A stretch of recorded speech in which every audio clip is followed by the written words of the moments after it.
It's no secret that Avatar has some of the most iconic scenes in all of media. Everything from the dankest memes on the interwebs to some of the greatest battles in animation period to literal heartbreak in MP4 formats. Not surprisingly, with the announcement of the Netflix series, many raised an eyebrow as to how it might capture this ridiculous spectrum of emotion, action, and everything in between. So with our first preview of the series inevitably being around the corner, or potentially already being out there depending on when you watch this, I thought I'd jump ahead a little and look at some of the scenes I think best encapsulate what the first season needs to get right to stand anywhere close to the original animation. Do note that these are not the best or even most important moments. Rather, I think they are indicative of certain aspects that the series, for me at least, stand at the very core of Avatar. And perhaps not surprisingly, I think all of that begins with the very first sequence of the series and Aang emerging from the iceberg. Do note that I don't want these scenes to be adapted one for one necessarily. In most cases, I'm just referring to the concept and meaning of the scenes. And so, as with any TV series, it's those first handful of scenes that set the tone for literally everything to follow. And with Avatar, I feel like that is particularly true. Right from the get-go, we see the wacky side of Sokka, something that to me is actually one of the biggest points of worry, as translating anime humor is super dicey as is. All of these super animated faces, get it, animated because it is literally animated, don't really work in live action, right? We also immediately see the often very over-the-top interactions between him and Katara, where again, the scene should come off as somewhat goofy. So I'm just curious to see how they handle these massively exaggerated expressions of the original. Effects-wise, I'm not too worried about Katara's involuntary bending and the ice cracking, as that seems mostly straightforward, and I don't really think much can go wrong there. It's mostly just the tone that I think will be super important to get down right away. And speaking of which, Aang's emergence from the iceberg is probably the most important aspect of that. On Katara and Sokka's side, here we see the sudden heel turn in Sokka as he suddenly becomes super protective of his sister. Though as the iceberg begins to glow and the pillar of light shoots out, it clearly paints an event of historical proportions, which is when we jump on over to Zuko and Uncle Iroh, where yet again, the tone is completely flipped on its head as Iroh offers Zuko a calming cup of tea. But Zuko flips around in a comically exaggerated tone with the music accentuating that flip. I don't need any calming tea! It has to feel epic, but then suddenly spooky as Zuko says he's going after them, but also mysterious in what this beam of light even is, but also goofy as Iroh appears, and then once again go back to comically angry. Obviously, adapting this beat for beat in the live action form would likely seem super jarring. So I'm just curious to see how they juggle this constant change in tone that often just works much better in animated form because their suspension of disbelief is much stronger. And as we return to Aang, that trend is very much continued. Here I think his comical sneeze will be a huge telling point of what to expect. Because again, we heel turn from his mystical and majestic appearance to him just joyfully running around. There's a common criticism of Netflix and TV in general, to be fair, where everyone tries to turn their series into this dark and gritty drama. But Avatar is simply not that. It has many elements of that, I mean, look at Zuko's story, but these wacky, goofy moments are still at the heart of it. And unlike a certain movie that does not exist, I really hope Netflix can nail the tone right from the get-go. My second picked out scene is probably a no-brainer, and that is the very first Avatar state we see. Unlike the opening sequence, which was all about the tone, here I just want to see how they handle the effects and the fluidity of combat we see in the original. Get it? Fluidity? Because Aang waterbends here and it's fluid. Get it? To me, the first use of the Avatar state is crucial in establishing the magic system right from the get-go. By showcasing its absolutely devastating power this early, it immediately gives us this sort of power ceiling we can look forward to, even if in hindsight we of course know that this really wasn't that impressive. Implicitly it tells you that, yeah, we're going to see Aang and Katara goof around with some low-level bending for a while, but this is what you'll see later, with Katara replicating the move Aang pulls here relatively easily even by book 2. So TLDR, I think this should just be a very quick and flashy preview of the ridiculous power that is dormant within the Avatar. It should feel absolutely overwhelming, but still not too over the top, as we'd soon see Aang surpass this sort of bending with no Avatar state at all. So long as they get that right, I think this entire sequence should be excellent. Okay, the third scene I have picked out is honestly just me being a little bit silly, but I want to see the Momo introduction. CG nowadays is more than able to render animals just fine, so I just want to see what type of style they go for everyone's flying lemur buddy. I love Momo, okay? I even named my cat Momo, so you better not mess this up, Mr. Netflix. Alright, jokes aside, I think one thing they really need to capture here is the endless number of past avatars in the temple. I'll never forget that shot of us panning up and just seeing them go on and on and on, seemingly forever, which again just sets up that mystical lore surrounding the avatar as a concept.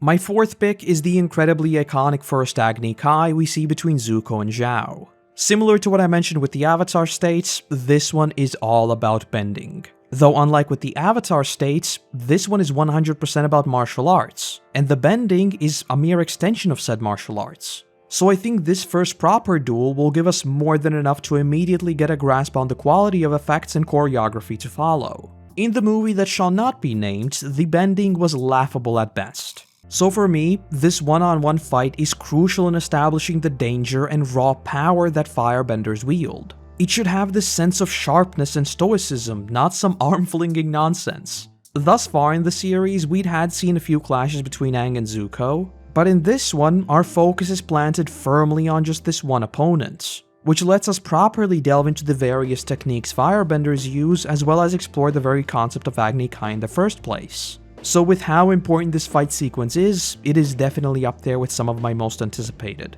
And side notes, while for a lot of these scenes I'm not too concerned with them being adapted one for one, I mean, what would be the point of that? There is one I demand is adapted exactly like it is in the animated show. My nephew is more honorable than you. Make it happen, Netflix. We need Iroh flexing as early as possible. My fifth scene takes us back to the Southern Air Temple, and that is Aang seeing Monk Gyatso. First off, it will be interesting to see how the live-action version tackles the room itself, and whether or not censorship around it differs. Because obviously, skeleton boys in animated form are of course far less gruesome than skeleton boys in live-action form. If I had to make a guess, this might actually be a point of disappointment, as I half expect Netflix to want to go for younger audiences as well, and so they might shy away from the full-blown skelly Gyatso. Though at the same time, apparently Stranger Things is also rated PG-14, so it's not like age ratings make any sense anyway, so I don't know, maybe. Also, in the original, it's been a pretty long debate whether or not the Fire Nation armor there is simply meant to be a context clue that they killed Gyatso, or, of course, the far darker interpretation, just like Zahir, Gyatso drew out the air from literally the entire room, suffocating everyone within, including himself. I wouldn't even be surprised if we do get a bonus flashback here just to see parts of what happened, but whatever the case, I'm just curious to see how they tackle the room as a whole. But most importantly for me here, I want to see Aang's reaction just to see the actors' range. Obviously, casting younger actors means that they'll by default have less experience. And with a story like Avatar, where we absolutely have these emotional peaks and valleys, I think this scene is crucial in establishing the terrifying side of the Avatar state which would weigh on Aang later on. That progression from the whimsical chase of Momo, to the complete breakdown as he sees the withered corpse of his master, to the full-blown rage will be super difficult to pull off. So I'm curious to see how they handle this and how Gordon manages these complete 180s in tone. On the complete opposite side of that, our next scene takes us to Kyoshi Island, where I absolutely want to see how they tackle the Aang and Unagi scene. Again, effects-wise, I think there's not really much to worry about, but what I'm more so curious about is this scene. Not surprisingly, this still stands up as one of the most memed scenes from the show, and clearly, this is impossible to do in live-action form. I honestly don't want them to even try emulating anime humor in the exaggerations we see here, but I do still want this sort of thing to be super over the top from a comedic sense. I think a solid approach would just be cutting to Katara and us seeing Aang just zip across the water from a distance or something like that. But whatever the case, like I've mentioned already, the goofy side of Avatar is a huge part of the series and the dynamic we see between the gang. So I'm looking forward to see how they tackle this challenge in the live action form. Okay, yeah, and the marble scene also needs to happen, like seriously, it absolutely has to. In a similar vein, the next scene takes us to Omashu, which is actually a huge episode for me in terms of examining the live-action version. Just like with the Unagi, the mail system and the shenanigans we see there is one of my favorite parts of the episode, and capturing that comedic timing of the original will surely be very difficult. Everything from the Looney Tunes-esque stopping in midair before falling down, to them just smashing through buildings, to that iconic freeze frame, I have a hard time even imagining how they might translate that. But I think you'll agree that, at least in some capacity, the famous mail system roller coaster is an absolute must. And still in Omashu, with this being our first proper showcase of powerful earthbending, I'll have my eyes peeled for sure. Again, in the movie that shall not be named, the earthbending was almost as powerful and agile as me IRL. But a lot of these early battles are setting a very important precedent for everything to follow. So I think they should absolutely go a little wild with showcasing Bumi's power. And because this is Bumi, they could also fully embrace his wackiness. His bending can be ludicrously OP exactly because he's not actually trying to kill Aang. So come on Netflix, give us some of that proper old man energy. And also side notes, if Netflix doesn't drop some White Lotus Easter eggs in this episode, I'll be forever disappointed. Force us turbo nerds to become that Leo pointing meme and put it somewhere, come on, I dare you. Our next scene takes us right to the Christmas special, in other words, the winter solstice. Again, this one's a bit of a no-brainer, but I absolutely want to see the Avatar Roku sequences here. Everything from the spirit world travels to the first name drops of the comet and everything in between. Maybe even sprinkle in some additional flashbacks to Sozin's comet here already. With the benefit of hindsight, we obviously know how monumentally important the lore we get here is, and I think it should absolutely be treated as such. What we're warned of here is literally what we see in the series finale, so I hope they can match the intensity of the original. And speaking of which, Roku opening the doors and blasting everyone involved is another absolute must for me. Obviously, it's just a really cool feat of bending, so yeah, I want to see that. But I think it also solidifies the whole spiritual side of the series and why the Avatar is so incredibly important in the first place. In my mind, Roku destroying the temple is the perfect capstone to the episode. The Avatar is returned, and so this spiritual place that has now fallen to corruption no longer has any purpose. And so, just like the Fire Nation's oppression later in the series, it has to be torn down. So however this climax looks in the live-action version, in my mind, it should absolutely be a spectacle of Roku's rage. Especially knowing that he holds himself accountable for not stopping Sozin as well. So in many ways, this now corrupted temple is also a reminder of his failure as the Avatar, which again is very symbolically now destroyed. My next chosen scene isn't really a scene but rather a concept that we see in the episode The Storm. First off, this is another case of just seeing the range of the actors, as the story matter here is very dark on both sides of the narrative. Secondly, this will also be an interesting showcase of how Netflix chooses to handle these various stories going on in tandem, especially when it comes to flashbacks. These sorts of interweaving narratives in effectively 4 different points of time isn't really super common in live-action TV, but I think that retelling of the past is a crucial part of this episode. So I just hope that it isn't just as simple as we fade into a flashback and that is it. Another thing that's easy to forget is that originally, Ozai's face was always kept in the shadows and literally every scene he appears in, he is simply a looming figure. The very first time we see Ozai's face is when Zuko returns to the Fire Nation in Book 3. Before that, he is never seen. And yes, I do admit this is a very small thing, but I wish they would replicate the slow and gradual build up to revealing his face. But considering he has already been cast and the fact that they'd likely want to expand on Zuko's backstory, I'm guessing we'll definitely be seeing his face relatively early. But whatever the case, as long as they nail the emotion of the flashbacks, I think we'll be good. My next big pick is the Blue Spirits. Firstly, because much of it is purely hand-to-hand combat based, something that may look a bit janky in live-action form. And yes, maybe someone has already left a comment about that, but you can also clump in Jet here as his fighting style is even more varied due to his weird hooked sword thingies. Number 2, live-action shows tend to have this obsession with removing masks that is never really a thing in animated form. Because directors always want to show the emotions characters are feeling and all of that, you'll notice that whenever a character wears a mask, it's like a ticking timer until they finally take it off for no discernible reason. You know all those heist movies when they arrive at the bank and just take it off and you're like, what are you doing? Why are you taking it off? So I just hope that we don't see that happen here. I think The Mandalorian has already more than showed that masked characters can work perfectly well, and with the Blue Spirit being just a single episode, perhaps I am getting worried over nothing. But whatever the case, just let Zuko be faceless for an episode. That's the entire point of the Blue Spirits. He both literally and figuratively puts on a mask and goes from trying to capture the Avatar to freeing the Avatar. Don't try to pull some shenanigans of the mask falling off early and then Aang tries to befriend Zuko halfway and then they're forced to split up or something like that. Do not mess with the mask, thank you very much.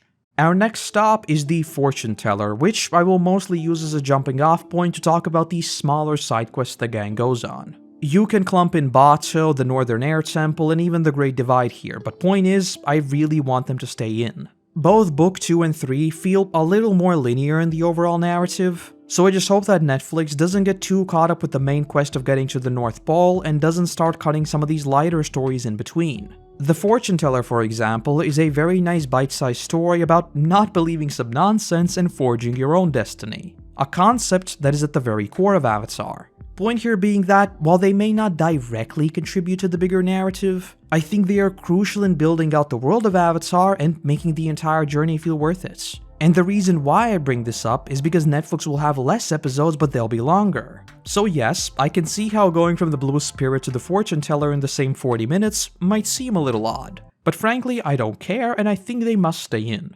Our next stop takes us to Zhong and the Deserter. First off, I think it'd be neat if they slipped in Katara's healing ability somewhere earlier, but just play it off as Katara never catching on that she has the ability until now. I think it would make the sudden appearance of it just feel a little more natural in the bigger story. Though number 2, I think they should really focus on Aang's inner turmoil after burning Katara.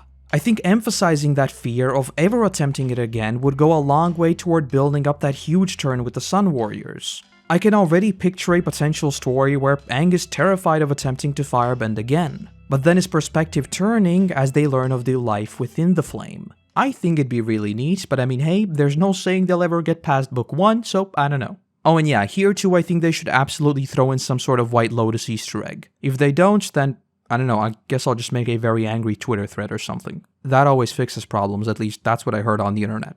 Our third to last stop is the Katara vs Paku duel, for the simple reason of it being our first high-level showcase of waterbending outside of Aang's Avatar state. Scenes like Katara sending the ice disc centimeters from Paku's face in that classic slow-mo shots, and Paku dropping those icicles are easily some of the best showcases of waterbending in the first season. And I really hope the duel we get in the live-action version is as exciting as the animated form. To go on a very brief tangent, in going from animated to live action, Avatar does seriously benefit from its bending system being deeply rooted in traditional martial arts. So despite the full-blown fantasy of bending, I honestly have really high hopes for these one-on-one matchups. Because technically, they are just fighting from a distance and it's all down to the effects. Also, side note, with there being both rumors as well as some confirmations that the live-action series will expand several plot points, specifically with characters like Avatar Kuruk, who was of course of the Water Tribe, I hope that they don't move some of these super bombastic waterbending scenes too earlier in the season, as I feel like it would dampen the payoff of finally reaching the Northern Water Tribe since the whole point of going here was to find a waterbending master. Our second to last scenes happen in the spirit realm, and I'll be completely honest with you, I am almost certain that this isn't happening, but I want the face stealer to be absolutely horrifying. Like for real, I remember watching the animated show as a wee young lad and being terrified. I want the live action version to do that for the adult me. Get the Stranger Things set designers in here and let's make it the worst sleep paralysis demon imaginable.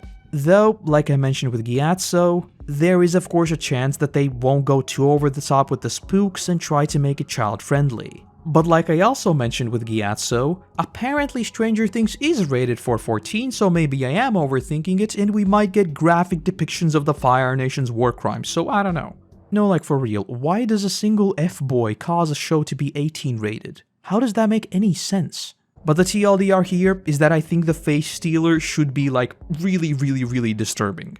And our very last sequence is once again a bit of a no-brainer, and that is the climax during the siege on the north. First off, Zhao becoming the Moonslayer and Iroh suddenly becoming 300% serious and full-on threatening him is an absolute must for me. Though thing is, if you listen to the Braving the Elements podcast, Brian recently briefly mentioned something about Princess Yue that made me raise an eyebrow. Mentioning something about not being 100% happy about how Yue's story turned out. He didn't really expand on it, just saying that, you know, different people like different things, but maybe there's some sort of change we can expect there? Obviously, formally, they're no longer a part of the series, but maybe some of their writing is still there, so maybe there's something there? Who knows? Secondly, Aang emerging with the spirits and demonstrating that absolutely devastating power is awesome, and I really hope they also include that moment of humanity within Zuko as he goes to save Zhao, but of course fails. TLDR, for me, this is pure spectacle. Like I've mentioned throughout, effects-wise, I'm honestly not that worried. The series has already set records VFX-wise, but I just hope they manage to bring it all together for a cohesive climactic battle, and it isn't just eye candy for the sake of eye candy. And lastly, after the whole fight is done, I wouldn't be against us sticking around the Northern Water Tribe for a little longer than we did in the original. That jump from Book 1 to Book 2 always felt a little fast to me. There is of course that brief time skip there, but I'd love to see more of what they actually got up to. But in short, those are some of the scenes that I think will really shape my opinion on the first season. Like I mentioned, I don't view these as the best moments or ones the show should adapt one-to-one. Rather, I think they'll give us a really solid idea of whether or not the show will be successful and will get renewed. Reddit tends to get very angry, but for Netflix, completion of a season is by miles the most important factor. So while technically yes, a lot of people will definitely tune into the first episode, it needs to follow through. So like I said at the very top, if you ask me, it is that opening sequence that will ultimately decide its fate. If I had to boil down absolutely everything we just talked about to a single thing, I'd say as long as they get the tone down, they'll be fine. Unlike a lot of other anime and animated series, at the end of the day, Avatar's world is still deeply rooted in mostly reality, with even the fights happening with relatively little free flight as you see in other battle series. So effects-wise, I think it will be perfectly fine. The goofy tone and the comedy, on the other hand, well, that might be the crux of the problem. However it turns out, I'm going in with an open mind. If it turns out horrible, we forget about it and there was never a live-action series in Ba Sing Se. If it turns out great, well, then that's just a win-win. And with that said, I hope to see you back when we actually see it through. And that's the video. Judging by how my luck has been with releasing Avatar content, only to have a huge announcement happen literally days later, I am almost certain that when you're watching this, the poster or trailer will have released like literally a day before. I am both blessed and cursed in that way, I guess. But anyway, with that, I want to say a massive thank you to our current patrons and YouTube members who allow me to produce even more of these for you all. Without you, there'll be a whole lot less of my rambling, so seriously, thank you. Other than that, I want to say thank you very much for watching, I hope you have a great day, and hopefully, I'll see you in the next one. Bye-bye.